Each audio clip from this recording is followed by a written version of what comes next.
Hi, guys. Thanks again for stopping by. It's a beautiful day here. I hope you're having a nice day wherever you are today. I wanted to tell you just a little story about my great great great grandfather. His name was Ira Ellis Merrill, and he and his wife, Lucinda, I believe her name was, were some of the very first settlers into Smithfield, Utah, up in Cache Valley, in Utah. So back in those days, of course, there was a lot of problems with Indians.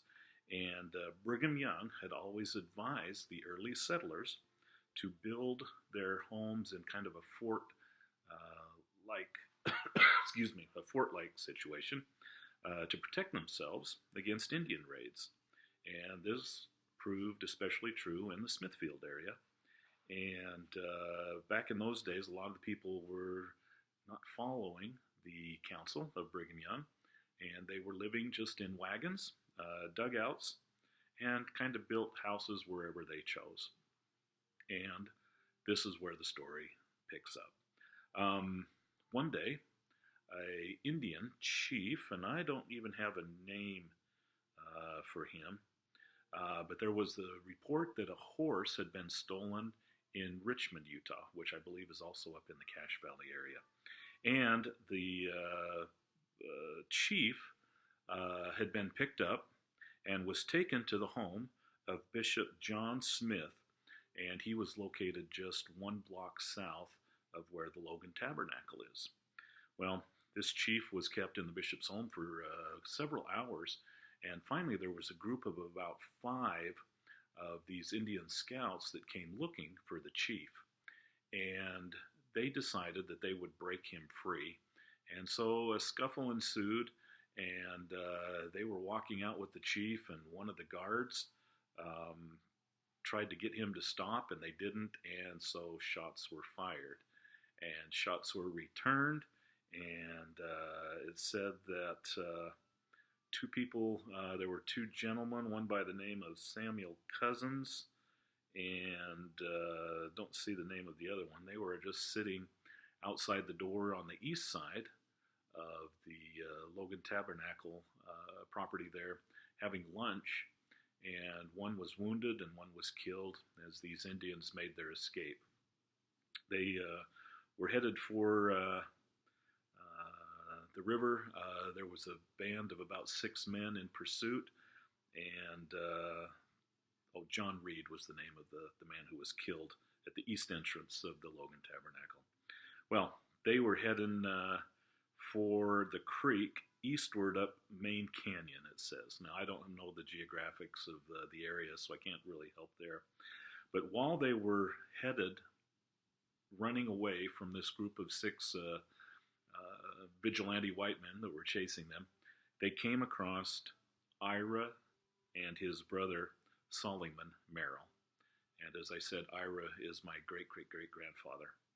They were returning with a load of brush and wood because this was the 23rd of July, do I have a year?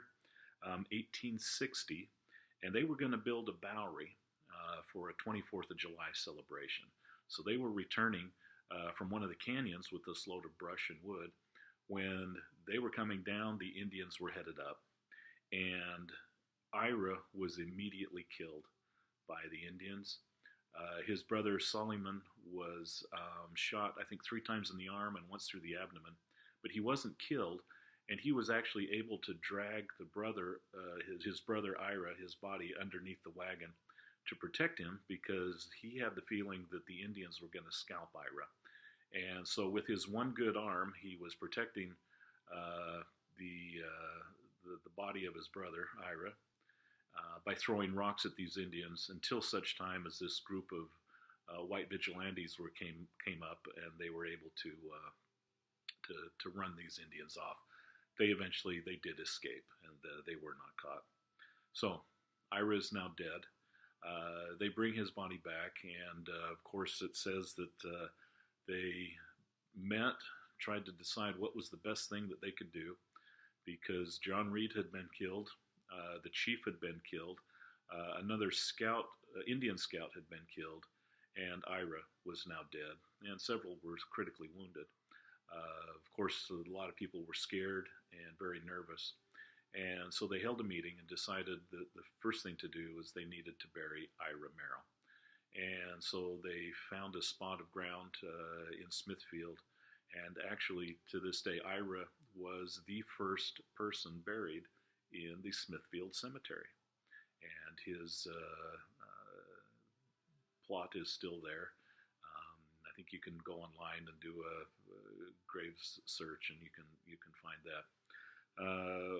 What I thought was interesting was that at the end of this, they actually had guards standing while they dug Ira's grave. And it was decided that from that point on that they would follow and heed the advice of the prophet Brigham Young, and that they would put their homes into a fort-like structure and to protect themselves from this type of event ever happening again. I think it's interesting to also note that Ira's brother Suleiman actually married Lucinda, and they actually went on and had another 10 children themselves. So, but we are descended from Lucinda and Ira. An interesting story. I'll let you draw your own conclusions on lessons learned, but I do find it interesting that my great-great-grandfather, Ira Merrill, was the first person buried in the Smithfield Cemetery. So, hope you have a wonderful day. Thanks for stopping by. We'll talk to you again next time. Bye-bye.